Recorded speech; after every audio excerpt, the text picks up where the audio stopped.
You slide out of your mother along with 7 other siblings. They start crawling onto her back as soon as they touch the ground, so you do the same. You climb onto her leg, move along her body, and find a space between 2 others. Your legs grip tightly, and you press down as her shell moves beneath you. One sibling slips, grabs on again, then settles. When the last one climbs into place, she begins to walk. As her body moves, one of your siblings loses grip and drops behind her. It tries to follow, crawling forward, but then a shadow sweeps across the ground and reaches it first. In a single movement, your sibling disappears. Then the shadow returns. It flies lower, and then drops fast. It's a bird. It strikes from above, dragging its claws across your mother's back. It doesn't catch anything, but the hit knocks 4 more siblings loose. They fall in different directions, and none of them get back up. Now only 3 of you remain. The bird circles once before landing ahead and lowering itself slightly as it steps forward. Your mother stops and turns, lifting her tail and waiting to see what it does next. The bird lunges and tries to bite from the side, but she moves quickly and stings under its wing before it can react. It pulls back and looks at her confused. She stings again, this time near the leg, forcing it to hop back and lift into the air. She watches as it flies away, then turns and walks again while your siblings remain where they fell. You adjust your grip and hold tighter as her movements continue. You got lucky compared to your other siblings, but next time might be different. Skip forward a bit, and you're 2 weeks old now. Your body no longer fits the way it used to. Each movement feels off. Your legs are unsteady and your shell too tight. The pressure builds until something gives and your back splits open. You crawl free, leaving the old skin behind. The new layer is darker, harder, and as it dries, your body begins to steady again. Around you, the others do the same. Some struggle, some finish quickly. When it's over, your mother lowers herself near a flat patch of ground, and this time, you climb down. Your legs touch the ground properly for the first time. The surface is rough but stable, and your claws make contact without slipping. You walk a few steps, adjusting to the way your new body moves.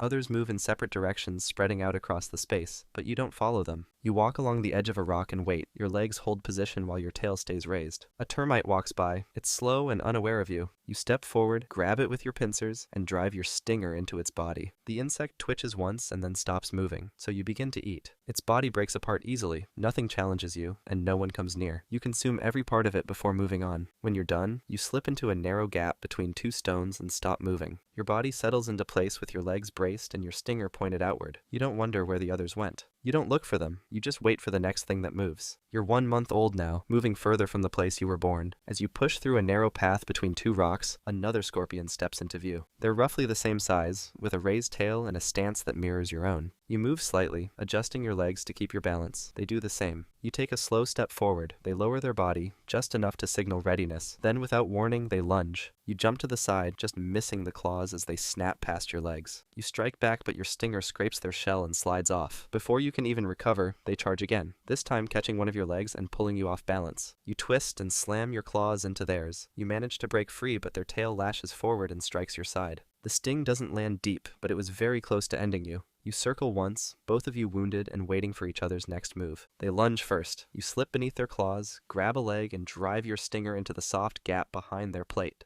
They jerk and try to strike again, but you sting once more, this time near the base of the tail. The fight ends fast after that. You wait until the body stops moving, then you begin to eat. You take the midsection first, then the head. The limbs and tail are left behind. Not out of mercy, just because they don't taste that good. When you're done, you return to the rocks and settle back into place. You're 3 months old now. You stay still as insects pass by outside your cover. One moves quickly and disappears before you react. Another is too small to bother with, so you let it go. Your claws remain folded, and your tail doesn't move. You don't change position. Eventually, a set of heavier steps presses through the ground nearby. You wait until it passes and comes back again. Then it stops near the edge of your hiding place. A small lizard leans forward into view, dragging its body across the opening. You move instantly, gripping its side with your pincers and stinging behind the leg. The first strike slows it, the second stops it. You start eating, but then something interrupts you. It's a centipede. It moves fast, slipping between stones with its body stretched out behind it. It reaches the kill and begins tearing at the exposed flesh, trying to claim what's left. You strike quickly, claws pushing it back. It resists, wrapping part of its body around the lizard and pulling.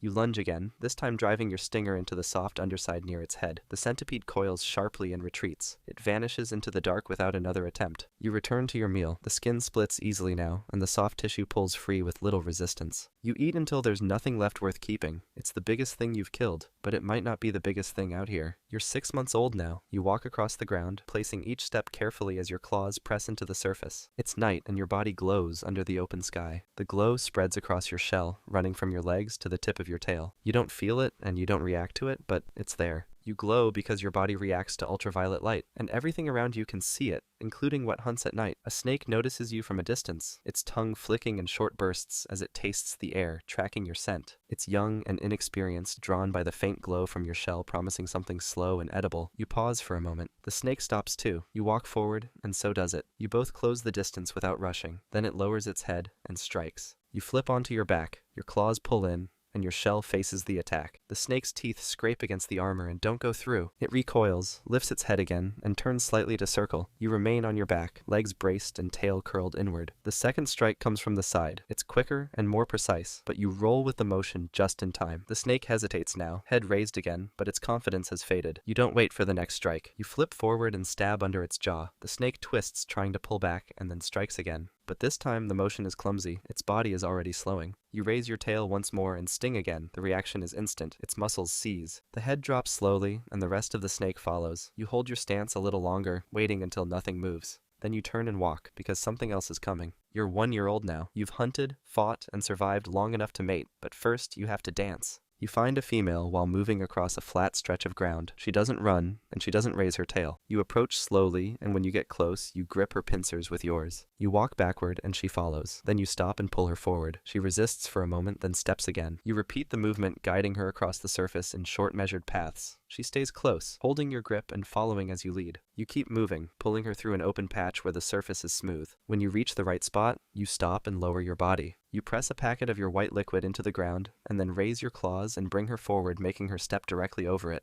You release your grip and back away. She pauses for a moment, looking confused, and then raises her tail. She looks mad, so you decide not to risk it and run. Her tail snaps forward but misses you entirely. You keep moving until you reach cover, then press flat into the ground beneath a stone and observe her. She doesn't follow. Instead, she turns away and keeps walking. Not long after, another male approaches her. He reaches for her pincers the same way you did. This time, she raises her tail before he even touches her. He reacts too slowly. Her sting lands in his side, deep in the soft joint between his plates. His body twists as the venom spreads and he becomes still. You watch from the shadows as she pulls him closer and begins to eat. You stay hidden and you don't try again. And honestly, you're not sure you ever will. Skip forward a bit, and you're 3 years old now. Nothing in this part of the world poses much of a threat. Most creatures give you space, and most things that once scared you no longer do. So when the ground changes beneath your feet, you don't stop. But this time it feels strange. The scent is sharp and wrong, but not alarming. You continue forward, passing over a patch of soil that's smoother than it should be. Then the first bite lands. You jump back instinctively, but another clamps down, then another. Tiny jaws pierce the softer joints between your limbs, and something acidic burns along your underside. What looked like dirt a moment ago is now a swarm. Ants flood over your legs and across your shell, small enough to reach places your claws can't. They move fast. Dozens of them pull at you from every direction. You slam your claws down, scatter a few, and try to back away, but your footing is gone. The swarm clings tighter, filling the gaps in your armor. You lash with your tail, but there are too many, and they're everywhere at once. You drag yourself toward the edge of the nest towards a rock. Your legs catch the edge and pull. The ants hold on, but eventually you reach it, and the swarm thins. One hangs from your leg, and you tear it loose. The rest retreat, staying close to their territory and defending the colony rather than chasing after you. You stay on the stone with one of your legs torn and another burning where the acid soaked through. But you survived. You don't return the way you came. You walk wide around it, because now you understand that not everything that kills you needs to be bigger than you. You're 5 years old now. You've lived long enough to grow slow, but not weak. You move less, but your strike is still fast. Your sting still works. One day, you're crossing a flat stretch of open ground. There's no cover nearby, but no reason to be cautious either. Nothing has disturbed this place in days. Then beneath your legs, the vibration starts. It's steady and unfamiliar, too even to be a predator and too heavy to be prey. You stop walking and let your claws settle into the ground as you listen. The sound grows stronger, and a shadow stretches across the ground. Then, the first strike lands. A blade cuts through the air and crashes beside you, spraying sand and dust across your shell. You turn and start to move, but the second strike comes faster. This time, the impact clips your side, spinning your body and knocking your legs loose from underneath you. You try to stand, but your limbs are gone. Before you can even adjust, a hand closes around your body, fingers grip your sides, and it lifts you upward, holding you in the open air. You don't resist because you have nothing to protect yourself with. The human brings you closer, playing with your broken body. A torch beam traces across your back, pausing when the surface begins to glow faintly under the light. They turn you slightly in their grip, inspecting the patterns, the ridges, and the movement, or lack of it. Their hand lifts slightly, and your body is tossed to the ground. Not carefully, just thrown like whatever interest they had is gone now. You land on your back, and you don't move again. Your body still functions, but nothing inside tells you to rise. The human walks away, and when it's gone, the quiet settles over you once more, just like it always does. Life as a scorpion might be rough, but there's another animal out there that has it way worse. Trust me, it's wild. Check out the video and see for yourself.